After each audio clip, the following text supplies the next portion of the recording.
Saudara-saudari terkasih dalam Kristus, hari ini Kamis 6 Januari 2022 merupakan hari biasa sesudah penampakan Tuhan. Bacaan dibawakan oleh Natasha Brenda, Mazmur dilantunkan oleh Frederick Suciadi, dan renungan ditulis oleh Maria Monica. Selamat menekuni sabda Allah.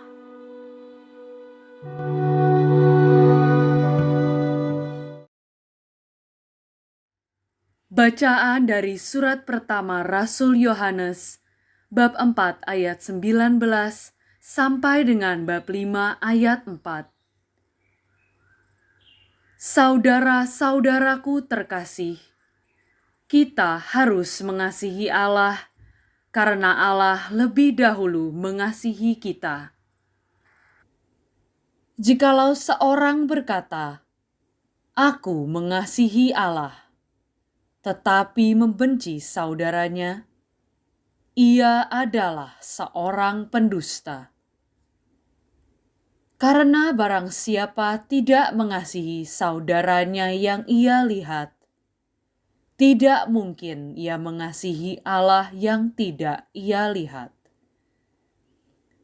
Dan inilah perintah yang kita terima dari Dia.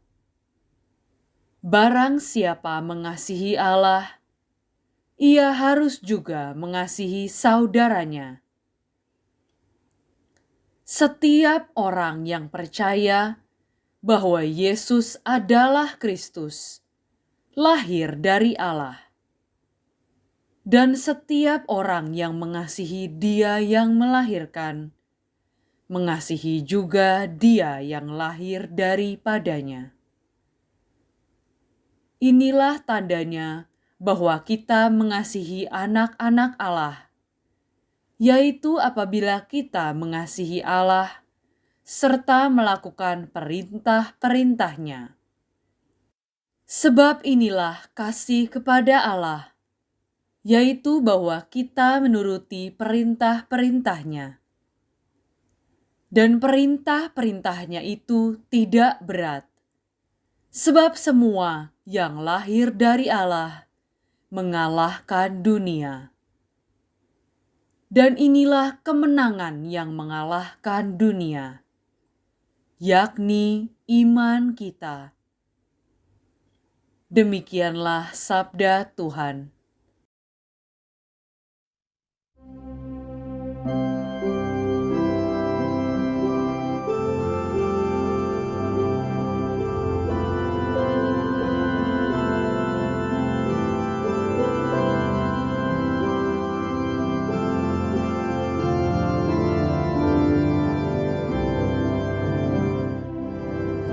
Segala bangsa di bumi, ya Tuhan, sujud menyembah kepadamu.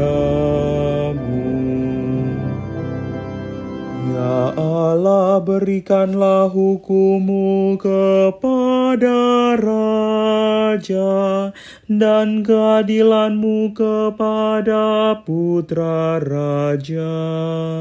Kiranya ia mengadili umat-Mu dengan keadilan dan menghakimi orang-orang-Mu yang tertindas dengan hukum.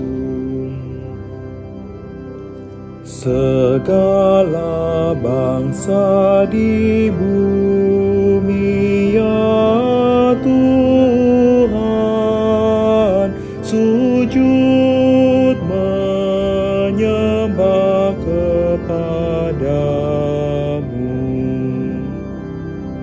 Ia akan menebus nyawa mereka dari penindasan dan kekerasan. Darah mereka mahal di matanya. Kiranya ia didoakan senantiasa dan diberkati sepanjang hari. Segala bangsa di bumi, ya Tuhan, sujud menyembah kepadamu. Biarlah namanya tetap selama-lamanya. Kiranya namanya semakin dikenal selama ada matahari. Kiranya segala bangsa saling memberkati dengan namanya dan menyebut dia berbahagia.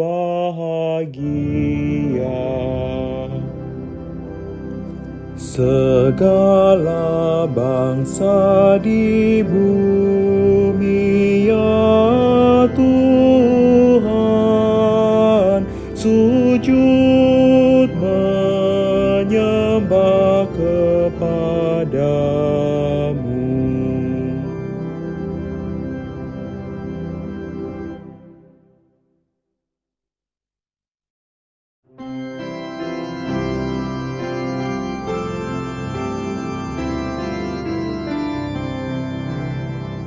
Haleluya, haleluya, haleluya.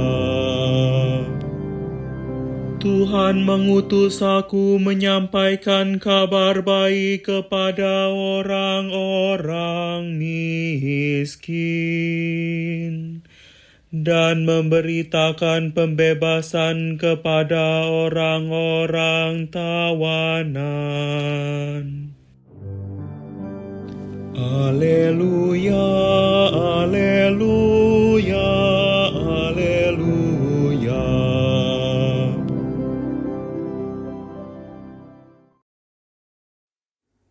Inilah Injil suci menurut Lukas bab 4, ayat 14 sampai dengan 22a.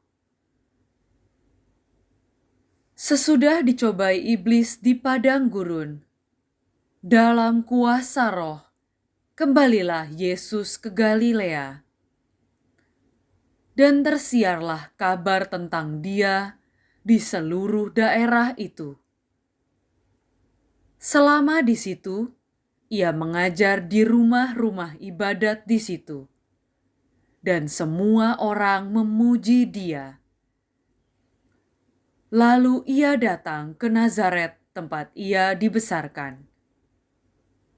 Dan menurut kebiasaannya pada hari Sabat, Ia masuk ke rumah ibadat, lalu berdiri hendak membaca dari Alkitab. Kepadanya diberikan kitab Nabi Yesaya, dan setelah membukanya, Ia menemukan nas, di mana ada tertulis, Roh Tuhan ada padaku, oleh sebab Ia telah mengurapi aku untuk menyampaikan kabar baik kepada orang-orang miskin. Dan Ia telah mengutus aku untuk memberitakan pembebasan kepada orang-orang tawanan dan penglihatan bagi orang-orang buta, untuk membebaskan orang-orang yang tertindas, untuk memberitakan tahun rahmat Tuhan telah datang. Kemudian Yesus menutup kitab itu, mengembalikannya kepada pejabat, lalu Ia duduk, dan mata semua orang dalam rumah ibadat itu tertuju kepadanya. Lalu Yesus mulai mengajar mereka, katanya, "Pada hari ini, genaplah nas tadi sewaktu kamu mendengarnya." Semua orang itu membenarkan Dia, dan mereka heran akan kata-kata indah yang diucapkannya. Demikianlah sabda Tuhan.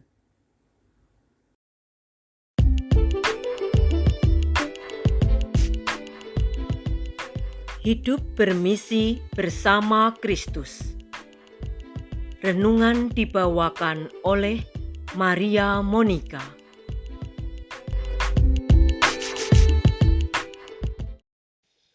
Ibu, Bapa, saudara-saudari, dan rekan seperjalanan yang dikasihi Tuhan. Hari ini kita mendengarkan nas yang indah yang telah dinanti-nantikan oleh bangsa Israel berabad-abad, yang mengaktualisasikan nubuat Nabi Yesaya tentang kedatangan Mesias sebagai pembebas bangsa Israel.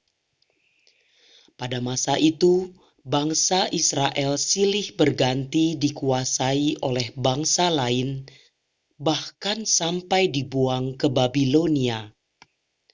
Dan pada masa Yesus, Israel berada di bawah pemerintahan kerajaan Romawi. Dalam perikop sebelumnya, kita juga dapat membaca tentang pencobaan iblis kepada Yesus di padang gurun yang menawarkan visi hidup duniawi yang sangat menggiurkan, yaitu kenikmatan, harta, dan tahta. Tapi semuanya itu dipatahkan oleh Yesus dengan sabdanya. Dalam kuasa Roh itulah Yesus kembali ke Galilea dan memberikan pengajaran di rumah-rumah ibadat. Maka dapat dibayangkan betapa penuh wibawanya Yesus menyampaikan nas Nabi Yesaya tentang pembebasan umatnya yang sudah pasti memunculkan harapan orang-orang di rumah ibadat tersebut. Harapan membersihkan keindahan. Dan terlebih indah lagi, Yesus menutupnya dengan ungkapan, "Pada hari ini, genaplah nas ini sewaktu kamu mendengarnya." Bukankah itu berarti Mesias yang dinanti telah datang? Ia datang menyampaikan kabar baik kepada orang miskin, memberitakan pembebasan kepada yang tertawan, penglihatan pada yang buta, pembebasan bagi yang tertindas. Warta keselamatan yang dibawa oleh Yesus bukan untuk nanti, tetapi sekarang, hari ini. Maka jika hari ini kita mendengarkan nas yang sama, harapan apa yang muncul dalam hati kita saat mendengarkannya? Apakah itu memberikan secercah harapan? Apakah kita juga telah menjadi penyampai warta keselamatan itu sendiri? Sebagai pengikut Kristus, apakah kita menjadi bagian dari pembebas orang-orang yang tertawan oleh syakwa sangka, iri hati, kemarahan, ataupun ketidakpedulian? Sewajarnya misi Yesus menjadi misi hidup kita. Kepedulian Yesus pada nasib manusia seharusnya menjadi kepedulian kita juga. Karena bagaimana kita bisa mengasihi Allah yang tidak terlihat jika kita tidak mengasihi saudara-saudara kita yang terlihat? Dan Yesus ingin kita menggenapinya bukan nanti atau kapan-kapan, melainkan hari ini. Marilah berdoa. Ya Yesus, sebagai murid-murid-Mu, kami mau mengikuti Engkau. Tolonglah kami untuk menjalani misi hidup kami hari ini hingga akhir hidup kami bersama-Mu, kini dan sepanjang masa. Amin.